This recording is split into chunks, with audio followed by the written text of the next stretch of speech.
పశ్చిమ గోదావరి జిల్లా పాలకొల్లు నియోజకవర్గంలో జల జీవన్ మిషన్ పథకం పనులకు మంత్రి డాక్టర్ నిమ్మల రామానాయుడు శంకుస్థాపన చేశారు. వైసీపీ పాలనలో ప్రజలు నరకం అనుభవించారంటూ జగన్పై తీవ్ర విమర్శలు చేశారు. ఆర్థిక వ్యవస్థను దెబ్బతీసిన జగన్కు ప్రజాస్వామ్యం గురించి మాట్లాడే అర్హత లేదన్నారు. ప్రజాస్వామ్యాన్ని రక్షించండి అంటూ వైసీపీ నేతలు గవర్నర్కు ఇచ్చిన ఫిర్యాదు ఈ శతాబ్దపు విడ్డూరమన్నారు.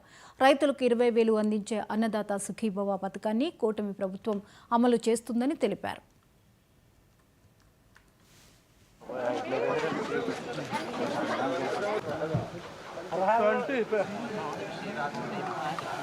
మీ అందరికీ తెలుసు, మన దేశంలో కానీ మన రాష్ట్రంలో కానీ మన సమాజంలో మనందరం ఎట్లా ఉంటామో.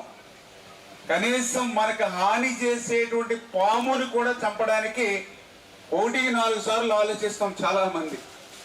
విష సర్పాన్ని కూడా చంపడానికి 1-10 సార్లు ఆలోచిస్తాం మనం. అటువంటి దేశం ఈ దేశం.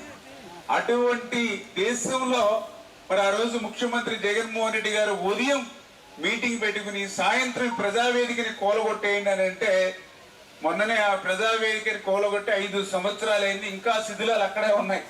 చంద్రబాబు నాయుడు గారు ఏదైతే నివసిస్తున్నటువంటి ప్రక్కన. అంటే మీకు గమనించండి ఏ రకమైనటువంటి క్రూరత్వమైనటువంటి పాలన. మొన్న చంద్రబాబు నాయుడు గారు కూడా ముఖ్యమంత్రి అయ్యారు. మరి ఈయన ముఖ్యమంత్రిగా ప్రమాణ స్వీకారం చేసిన తర్వాత ఏ పని చేశారు? మొట్టమొదటిసారిగా పోలవరం ప్రాజెక్టుకు వచ్చాడు ఆయన.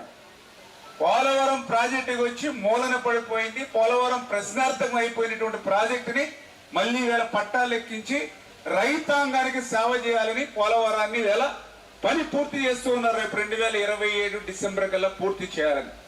మరి ఆయన మొదటి 10 రోజుల్లో ప్రజావేదికని కూలగొడితే, ఈయన మొదటి 10 రోజుల్లోనే పోలవరాన్ని మళ్ళీ పట్టాలు ఎక్కించారు. అంటే ఆ ముఖ్యమంత్రికి ఈ ముఖ్యమంత్రికి ఉన్నటువంటి తేడా ఏంటనేది, ఆ విధ్వంసానికి ఈ నిర్మాణానికి ఉన్నటువంటి తేడా ఏంటనేది అదే ఒక ఉదాహరణ మీ అందరికి కూడా.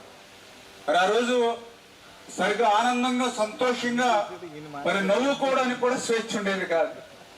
కొన్ని బాధ వస్తే కన్నీళ్లు పెట్టుకోవడానికి కూడా స్వేచ్ఛ ఉండేది కాదు ఆ రోజు 5 సంవత్సరాల్లో. మరి ఈ రోజు ఈ 10 నెలల 12 నెలల్లో చూస్తూ ఉన్నారు ఎంతో స్వేచ్ఛాయుతమైన పాలన. పల్నాడు జిల్లా పెద్ద గార్లపాడులో చెట్టినాడు తంగేడలోని భవ్య సిమెంట్